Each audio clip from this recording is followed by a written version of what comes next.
सुनील डिम्पल जी, काफ़ी स्ट्रगल की थी आपने और आखिरकार इलेक्शंस हो गए और सरकार बन गई। आप भी वहाँ पर एज अ गेस्ट जो है वो स्वर्निंग सेरेमनी में गए हुए थे, तो फिलहाल क्या कहेंगे अब आप? जी, बड़ी खुशी की बात है और आज पूरा जम्मू कश्मीर और चिनाब वैली पीर पंजाल राहत की महसूस कर रहा है। और जो पिछले 10 सालों में 5 अगस्त 2019 के बाद जो एकदम घुट रहा था जम्मू कश्मीर की आवाम का, नौजवानों का, हमें बर्बाद कर दिया गया, हमारी रियासत तोड़ दी गई, हमें यूनियन टेरिटरी बना दिया, हमारा स्टेट सब्जेक्ट आर्टिकल 370 महाराजा हरि सिंह जी की डोगरा रियासत को तोड़ करके लद्दाख को हमसे अलग कर दिया। आज जम्मू कश्मीर की आवाम खुश है और सबसे बड़ी खुशी की बात यह है कि आखिर 30 सितंबर से पहले जो हमने ये कहा था कि ये चुनाव होने चाहिए, और अब रियासत का दर्जा भी आपको मैं एक खबर पहुंचा दूं, हमने रिट पिटीशंस दायर कर दी है और जल्द ही हमारी सुनवाई सुप्रीम कोर्ट में रियासत के दर्जे की वापसी की शुरू हो रही है जल्द ही, चंद दिनों में। और ये आदेश वहां से आएगा कि हफ्ते में 10 दिन में टाइम फ्रेम आएगा कि कितने दिनों के अंदर रियासत का दर्जा वापस किया जाए। और ये सबसे बड़ी हार भारतीय जनता पार्टी की होगी मेरे मित्रों, क्योंकि भारतीय जनता पार्टी जम्मू कश्मीर के डोगरा रियासत को वापस देना ही नहीं चाहती, महाराजा हरि सिंह जी की रियासत वापस देना ही नहीं चाहती, हमारे हिंदू मुस्लिम सिख ईसाई गुज्जर बकरवाल चिनाब वैली पीर पंजाल पहाड़ी लोगों की रियासत वापस नहीं देना चाहती, आर्टिकल 370 वापस नहीं देना चाहती। और जिन शर्तों के ऊपर जो स्टेट सब्जेक्ट हमारे महाराजा जी ने हमको दिया था, जिन शर्तों के ऊपर इल्हाक हुआ था, वो असेशन दिन तो मनाते हैं, लेकिन भारतीय जनता पार्टी ने तमाम वो जो शर्तें थी वो 5 अगस्त 2019 को तोड़ दी। और मैं खुशी के साथ कह सकता हूँ कि, और देखिए, पत्रकार मित्र मुझसे ये पूछ रहे थे कि जम्मू को रिप्रेजेंटेशन नहीं मिली। अरे जम्मू को सबसे बड़ी रिप्रेजेंटेशन मिली है भाई। जितने विधायक आपने चुन करके भेजे, डिप्टी चीफ मिनिस्टर जम्मू से, कबीना मंत्री 2 सतीश जी, जावेद राणा साहब, सुरेंद्र चौधरी जी, जितने आपने चुन करके भेजे वो सब बन गए वहाँ पे। अभी चिनाब वैली डोडा किश्तवाड़ भद्रवाह को भी एक बहुत बड़ा तोहफा मिलने वाला है।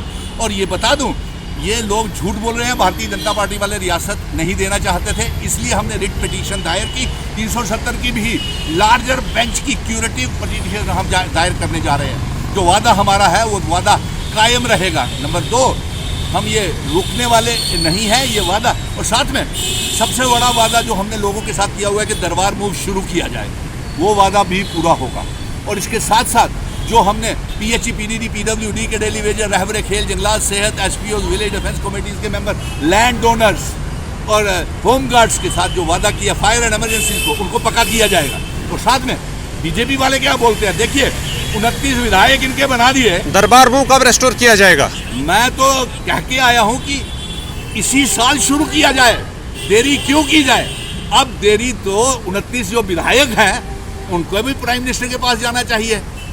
अब तो उनके केंद्र में प्राइम मिनिस्टर उनका, लेफ्टिनेंट गवर्नर मनोज सिन्हा उनका, उन्होंने वादा किया था कि अगर 10 दिन में विधायक बनने के बाद अगर ये बच्चे पक्के नहीं हुए तो हम इस्तीफा दे देंगे।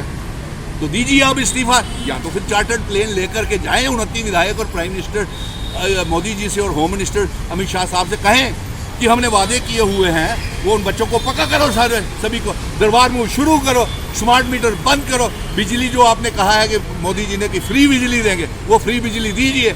और कैसे वो फ्री देंगे मैं बताता हूँ। उन्होंने ये अब उसने यू टर्न ले लिया कि सोलर लाइट्स के जरिए वो देंगे फ्री बिजली। और तो फिर सोलर लाइट से लोगों को 1 करोड़ 30 लाख लोगों के, गरीब लोगों के घरों में लगवा के दीजिए ना।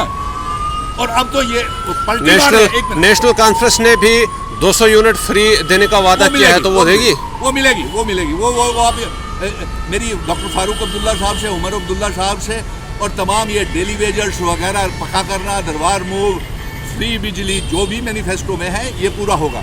और सबसे बड़ी बात, भारतीय जनता पार्टी अभी भी रियासत देना नहीं चाहती और ये अभी भी रिलीजन और रीजन के नाम के ऊपर सियासत कर रही है। देखिए, अब ये कहते हैं कि सही समय आने के ऊपर रियासत दी जाएगी। इससे बढ़िया सही समय कब आएगा कि सरकार बन गई, असेंबली के चुनाव हो गए, पार्लियामेंट के चुनाव भारी बहुमत से हो गए, तो अप्रोप्रिएट समय का। और इनके डोडा किश्तवाड़ में चिनाब वैली के नेता और रविंदर रैना और जो इनके हाल चौधरी जुल्फकार, वो कहते हैं उसको अलग यूनियन टेरिटरी बनाया जाए, जम्मू को अलग स्टेट बनाने की मांग ये पैदा कर रहे हैं। हम जम्मू को अलग कश्मीर को अलग नहीं होने देंगे। अलबत्ता हम जम्मू कश्मीर, लद्दाख, पीओके, गिलगिट बल्टिस्तान को जम्मू कश्मीर रियासत का हिस्सा बनाने देंगे और इनकी साजिशें तमाम नाकाम करेंगे।